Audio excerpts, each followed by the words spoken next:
Legends. Beasts and Monsters by Anthony Horowitz.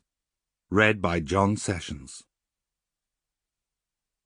The Riddle of the Sphinx. Greek. What creature has 4 legs in the morning, 2 legs in the afternoon, and 3 legs in the evening?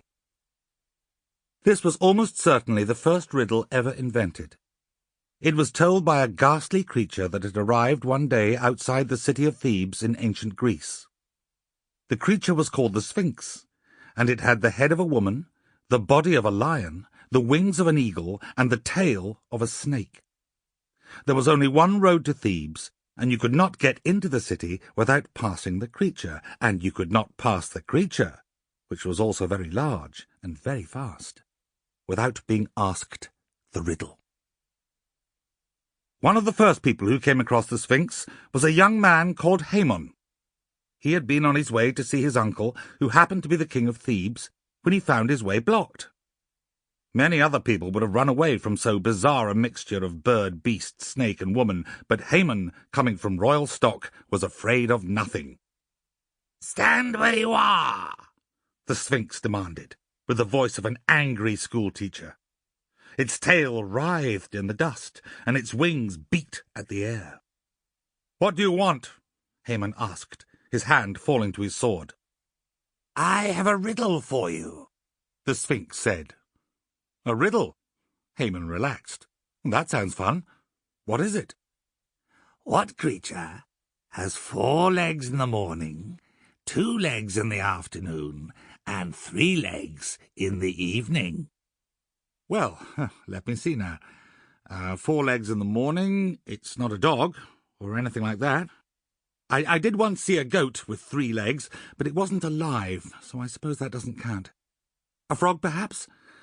I don't know, I give in." The words were no sooner out of his mouth than the Sphinx pounced.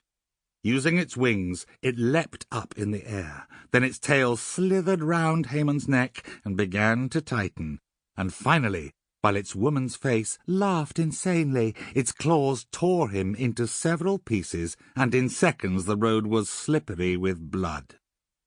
Which is one of the very earliest jokes, for Haemon is the Greek word for bloody. But Haemon, who was by this time being devoured, did not find it very funny. Nor did the people of Thebes. When they discovered that it was impossible to get anywhere near the city without being confronted by a horrible monster, asked an impossible riddle, and torn apart when you failed to get it right, they almost had a riot. But there was nothing they could do.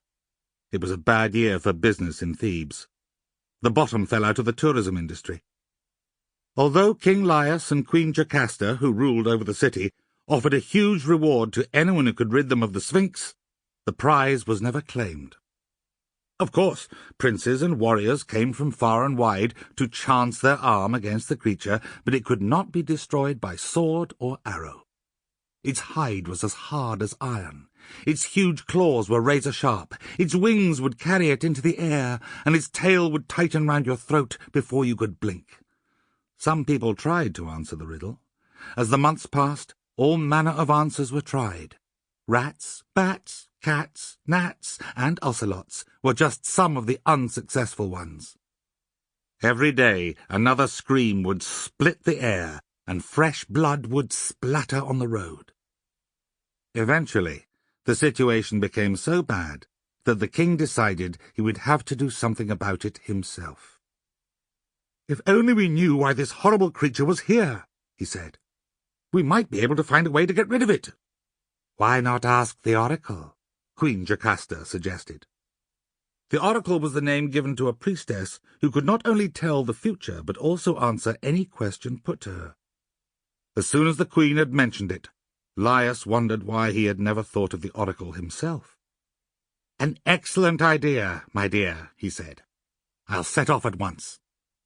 Now, had King Laius ever reached the oracle, he would have had a nasty shock. For the truth of the matter was that it was entirely his own fault that the Sphinx was there, even if he didn't know it.